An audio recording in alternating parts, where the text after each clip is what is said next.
Hello friends, good morning. কেমন আছো? একটা সকাল সকাল ভালো প্রোডাক্ট নিয়ে চলে এলাম। যারা চা কফি খেতে চাও না তাদের জন্য উইল রোটের উইলচা AWPL এর প্রোডাক্ট খুব সুন্দর, নিউট্রিশনে ভর্তি।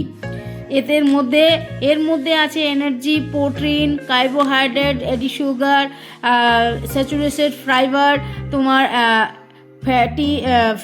ফ্যাট আছে, স্যাচুরেটেড পলি অ্যাসিড আছে, ফ্যাটি অ্যাসিড আছে, নানা রকম নিউট্রিশন দিয়ে করে এটা বানানো হয়েছে। এটা পাউডার ফর্মে আছে। গরম জল করে সকাল সকাল 1 চামচ নিলে এটার মধ্যে বেনিফিট আছে কি, কোলেস্ট্রল হবে না, এনার্জি, তোমাকে নিজের ভিতর থেকে এনার্জি ফিল করবে। তারপর প্রত্যেক দিন যদি এটি ইউজ করো তাহলে এটার মধ্যে যে আমাদের বডির মধ্যে যে নানা এক্সট্রা যে ফ্যাট আছে সেটা বার্ন হতে স্টার্ট হবে, মানে তুমি নিজেকে হালকা মনে করবে। আর অনেক রকমের বেনিফিট আছে, ইউজ না করলে কিন্তু জানতে পারবে না। প্রথমে তো বলবো এটা ইউজ করো। অর্ডার করার জন্য নিচে দিয়ে গেলে নম্বরটাই অর্ডার করো।